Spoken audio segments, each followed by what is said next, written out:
Good morning, my name is Angelica Gil and I'm a career counselor in the Career and Employment Center at Fresno City College. I will be reading Brené Brown, Dare to Lead, because I am a leader by heart and I feel it's very important to get some insights on her advice, and she's amazing with her work and her research. So I'm going to read an excerpt on empathy. And it says like this. Empathy is one of the linchpins of cultures built on connection and trust. It also is an essential ingredient for teams who take risks and show up for rumbles. There are 5 elements to empathy, and we will explore each one. Meanwhile, empathy is easily confused with sympathy, giving advice and judgment disguised as concern. To add empathy to our courage toolbox, it's important that we be able to translate it into specific skills that we can learn and practice. Readily distinguish empathy from sympathy and understand the big barriers to empathy. And it goes on to saying, when we're struggling and in need of connection and empathy, we need to share with someone who embraces us for our strengths and struggles, someone who has earned the right to hear our story. Finding the right person takes practice, and so does being the right person. So when it comes to empathy, it's a matter of the right person at the right time on the right issues. There are 6 known barriers to empathy where the practice can go sideways or you can experience an empathetic miss. Everyone knows what that feels like when you share something with someone that is personal and vulnerable, like a struggle, or even something exciting or happy, and you don't feel heard or seen or understood. It's a sinking feeling where you feel exposed and sometimes right on the edge of shame.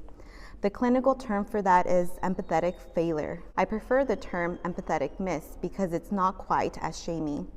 Let's look at the big 6 ways we tend to miss so that we can recognize them when we experience them and be better when we have the opportunity to connect with people and struggle.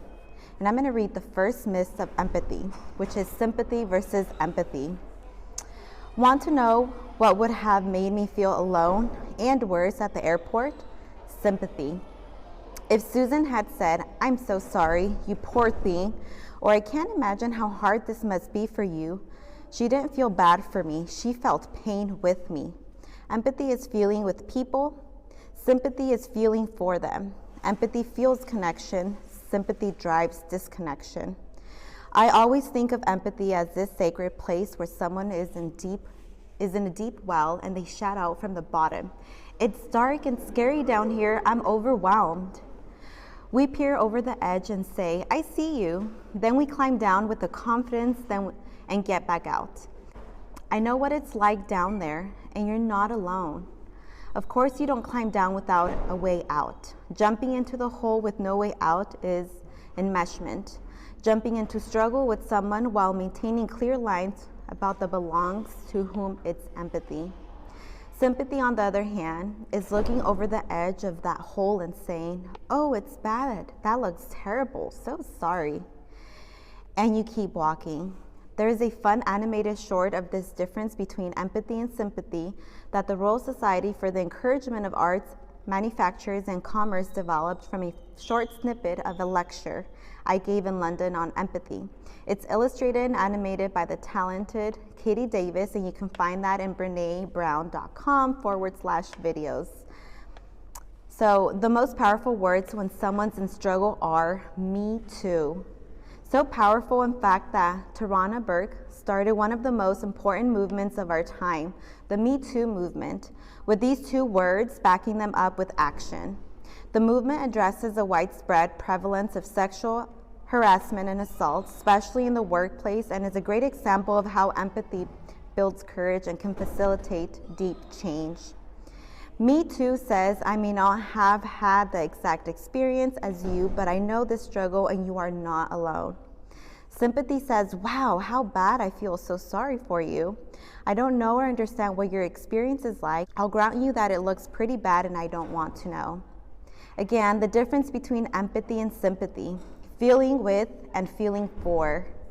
The empathetic response, "I get it, I feel you, and I've been there."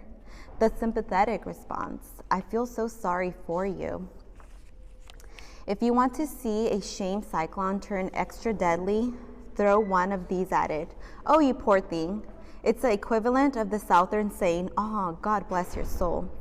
When someone feels sorry for us, it magnifies our feelings of being alone.